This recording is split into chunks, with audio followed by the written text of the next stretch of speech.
Hello, hello. This is Mushmello. Since everybody's on my ass about not posting, we're going to be going over the new Shape Knight cards today. Just my personal thoughts, reactions, just opinions on the cards, just precursor. Besides these cards, a little bit. Zach gave us a little bit of a tease. I'm not gonna lie to you. Zach gave us a little bit of tease, and we discussed the cards a little bit. But this is like but these are the supposedly final versions, or potentially final versions of the cards that we're seeing here. And they look really good. Yeah, like this is probably one of the. I think most people agree this is probably one of the most well-designed archetypes. CG has a pretty big archetype problem where either they have like a similar they share like a mechanic like lava beasts or night jungles where they have a mechanic that kind of like ties them together, but they don't feel like they play together, or they feel like or they have a mechanic and they feel like they play together, like geese kind of, and um nano rays I guess kind of feel like a archetype, but they just suck. So yeah. Or the other issue is that like an archetype will like they'll like work together and they'll be good, but they won't feel very like a very full archetype, which I think are like Burrobugs and Palifols. Like Burrobugs are really cool, but they don't have a lot of like you're only really playing Queen to the field, so it doesn't feel like very archetypey. And Palifols is uh, a different kind of issue. But yeah, let's just get into the cards. First of all, Shape Knight Lionel. This is probably this is like the backbone of the archetype. This is what probably makes the archetype kind of crazy. Um, the effect is that each turn you get to bring it back. Whenever your turn begins, you can just bring it back. That's how it is. And then if you do bring it back, you can only play Sindian creatures that turn. So, pretty interesting restriction. This is kind of a card that we haven't really seen. We haven't seen a card like this at all, really. Um, so it's going to be interesting to see if other decks besides Shade Knights are really going to abuse this or not. Hopefully not. I think the Sindian restrictions is like pretty interesting. Um, it makes it so that like stall decks, like OTK or like decks that like want to like stall into an OTK, um, it's gonna be kind of interesting because if they want to play Lionel, then they can't play their Walking Mans and their Thorngoborks and stuff like that. Those decks I think are gonna have to bounce like when they actually want to play this card. Yeah. I think in general it's probably not going to be see that much play outside of Shape Knights would be my guess. Or if it does see play outside of Shape Knights, it's not going to be that insane. Um, Mainly just because 10-10 isn't really going to do anything for anybody. So it's really only used as a sacrificial body within Shape Knights, and outside of Shape Knights, I'm not sure if it's that useful as just a chump blocker. Would be my guess. Um, and even if it is useful as a chump blocker outside of Shape Knights, I would say that at least in the current meta, like aggressive like burst down decks are like so powerful that I'm like not concerned about a chump blocker or buffing stall strategies, I suppose. But yeah, this is basically just going to set up everything else that we're going to talk about. Um, but yeah, this card seems quite strong in conjunction with these other cards. So next is Trongulon, and Trongulon's actually also kind of crazy. This card is like a one card combo that like sets you up so well, which is not something that we really see in CG. We see lots of two card combos is much more common, like Glug Guuk, Rowdy Serp, those kinds of combos. So to see one kind of like one card that like gets you started and like sets you up so well is interesting, and kind of new to see. So when it's cosplay, you can kill one Galaxy 1 to 3 star Shape Knight, which is probably going to be Lionel, like 9 times out of 10. And then you can add 1, 4, or 6 to your hand, which could be Hexa or Squarn. I believe it's Squarn or Squar. I don't remember which one. People be typing both of those for some reason. But yeah. And then, so basically, it sets your Lionel for the next turn and adds another one, adds another Shape Knight to your hand that will work with the Lionel. I mean, yeah, it sets up everything you could want, basically, right? I can't think like, yeah, you get it all. You get it all, man. Like you play this card, grave set up for the entire game. You need one Lionel grave, and you're set up for the entire game. Um, and then you just need Hexa or Squar or whatever. if you already have one, you can grab the other one. I mean, it's like so useful. And then next turn, if they kill your Trongalon, it's easy. Just bring out Lionel, put down Hexa. You have like a big board for free after playing Trongalon. Yeah, this card is very good opener.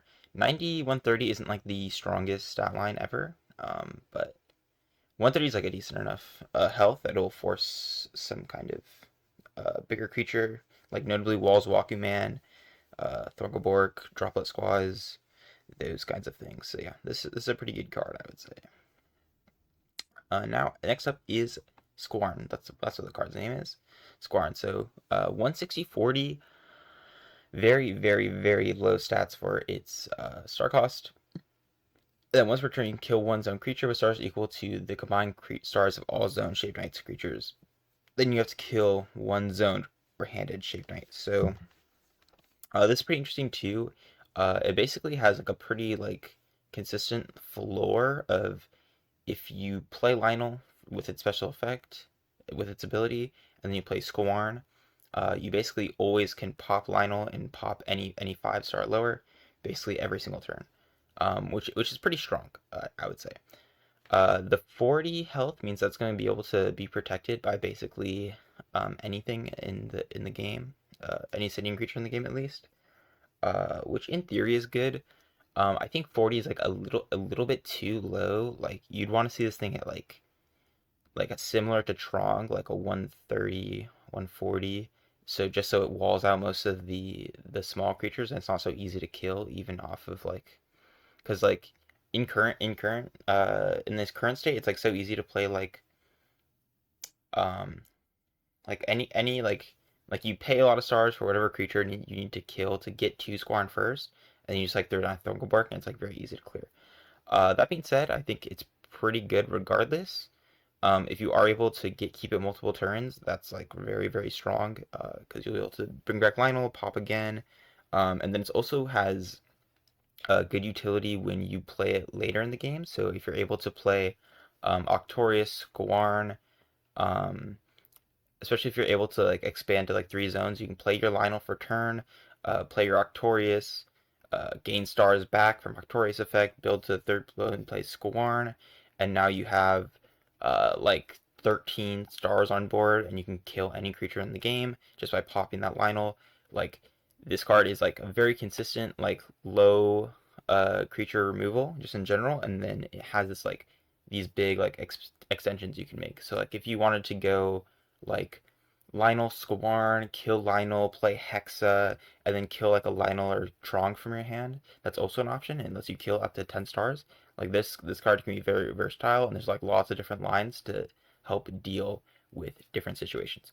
So I would say this card's looking pretty good in the current format. The health is, like, or at least like I don't know, in general, and in the vacuum it looks pretty good, and it should be good in the format. Removal is very strong. Um, Notably, like 6 stars are kind of awkward for this to deal with, right? Because you can't quite do it off the Lionel play, but it's like a little bit low value for other things. So that's interesting. But yeah, pretty fantastic card. I would say I really like its design. It's very cool. Very cool. Yeah, in state it's pretty good. And then there is of course Hexa, who I briefly mentioned earlier. 260, 240, or yeah, it's like 360, 240 is its stat line.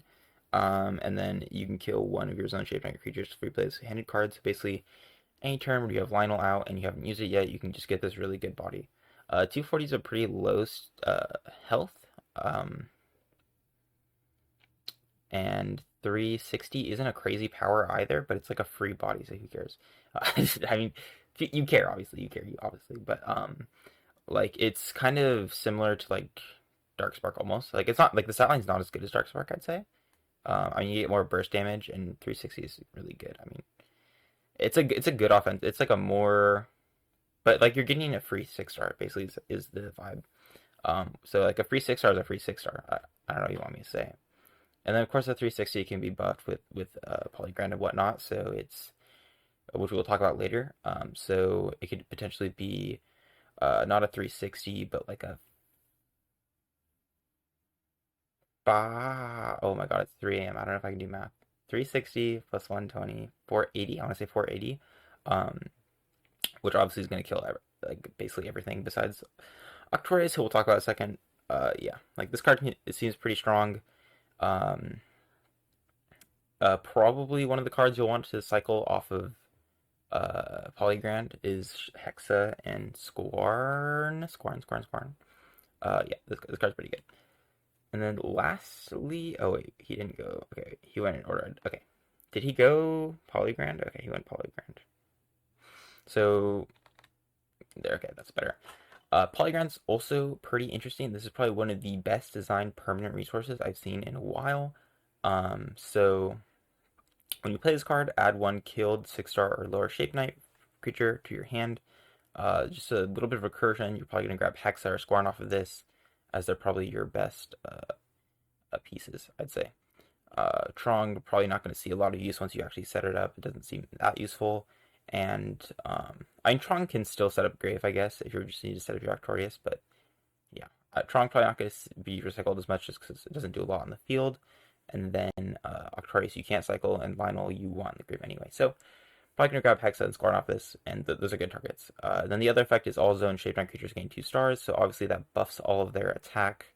And it also, so like 480 for Hexa, I believe 240 for Squarn, 150 for Trong, and then Octorious is gets insane, right? It's like a 160 boost to Octorious, and its power can already get pretty high. So the boosting effect is pretty good, but when you play it, you also get the 6-star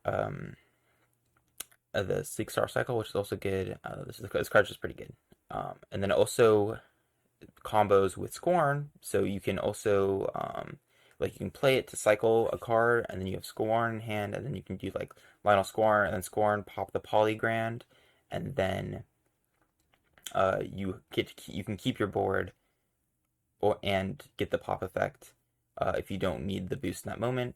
Also, like if it gets negated by Serpent, you can just pop it with Scorn. That way, it's not just like being a mess on your field, right?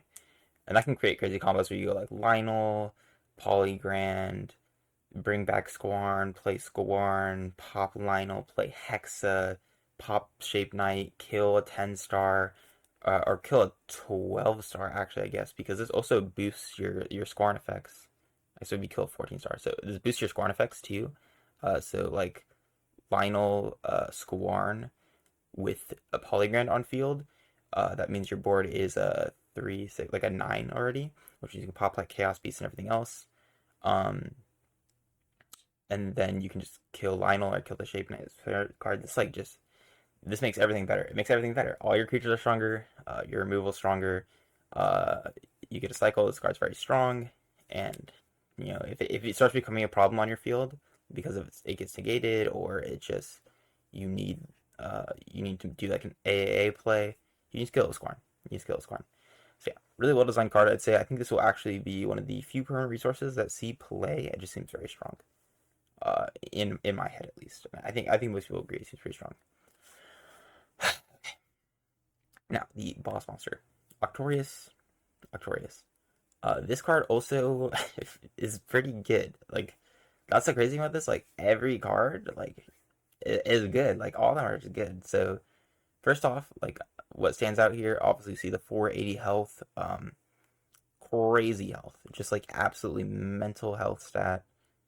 This is walling the Great Serpent himself. I mean, this is outrageous. I will say probably one issue that I have with Zach card design recently is like he'll like take a relevant stat line. He'll be like, okay, I'm gonna add 10 to this. Like Guardians, he was like 430 is the best stat line. Okay, we're gonna add 10, 440, and then gives it a good effect on top. And it's like, whoa, you didn't need to do all that. You didn't need to do all that. You could have just done one.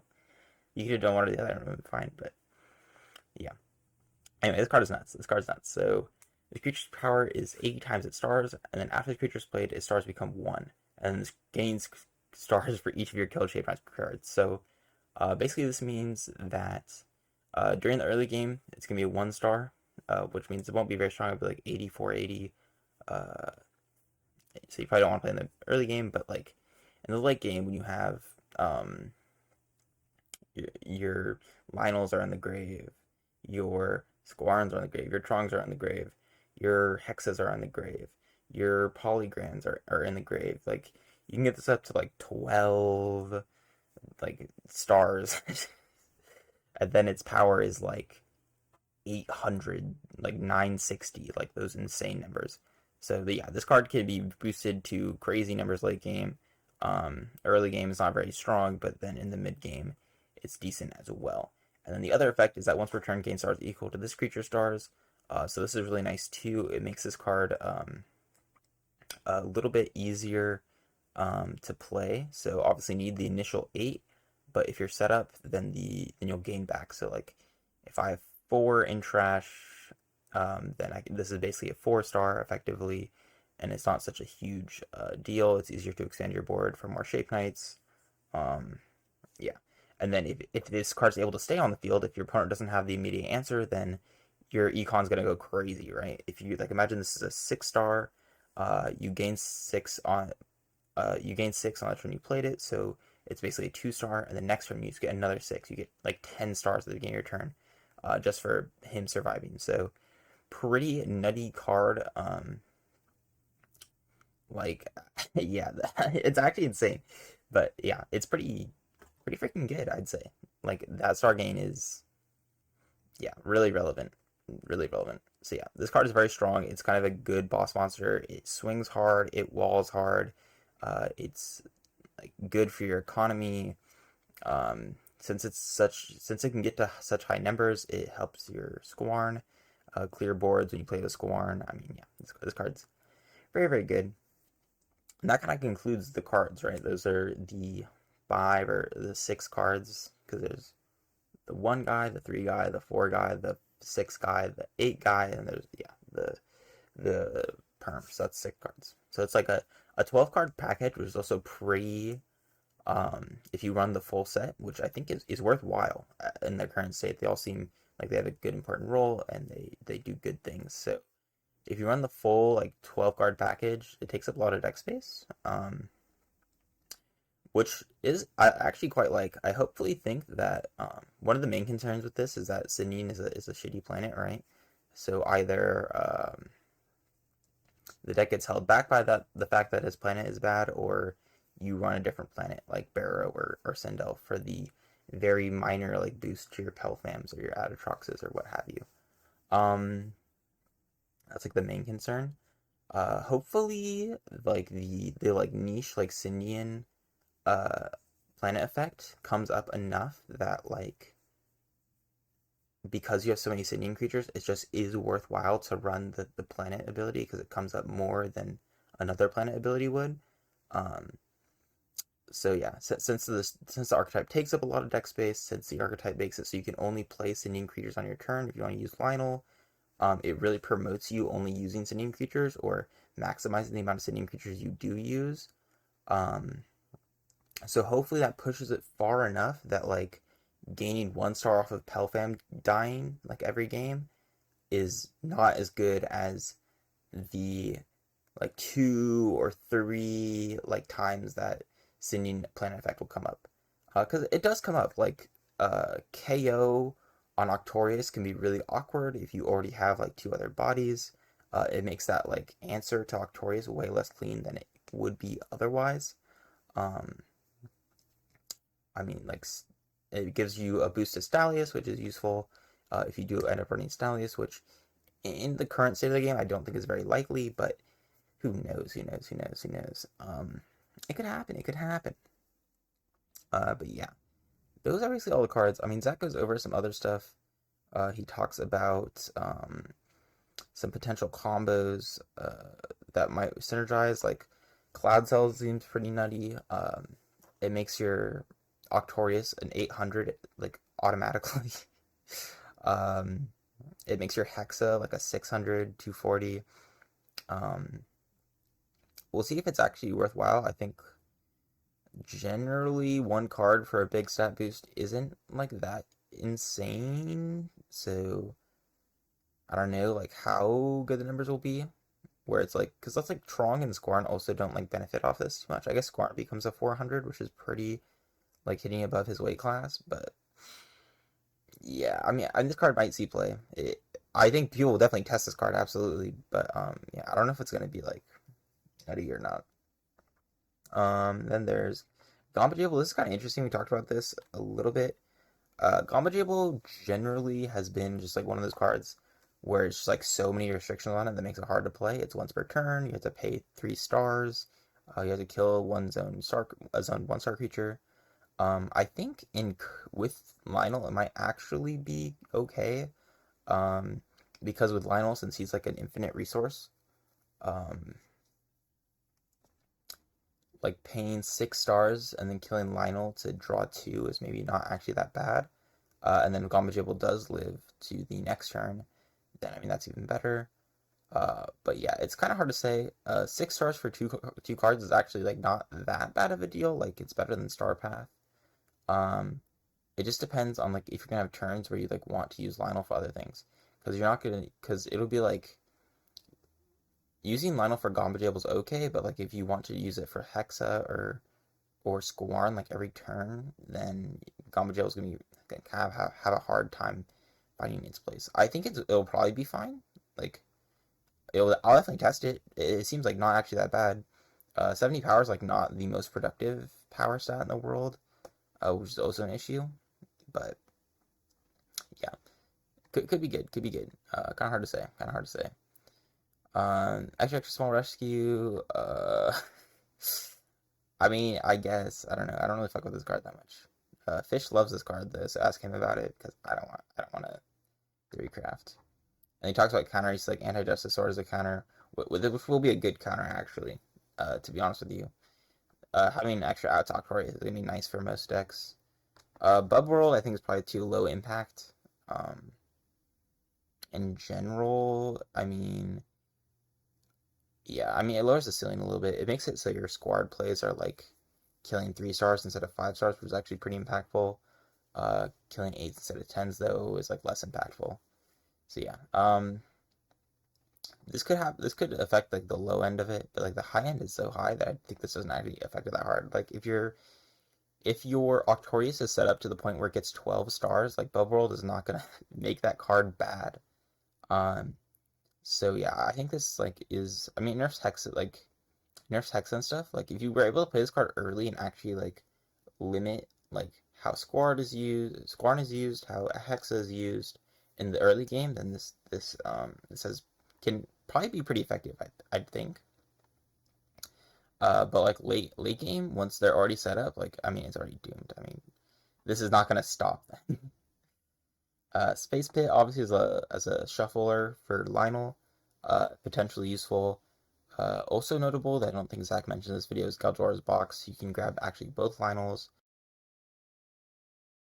I think that's basically it there. So yeah, as usual, join the community Discord in the description below. Subscribe to Zach, of course, the GOAT.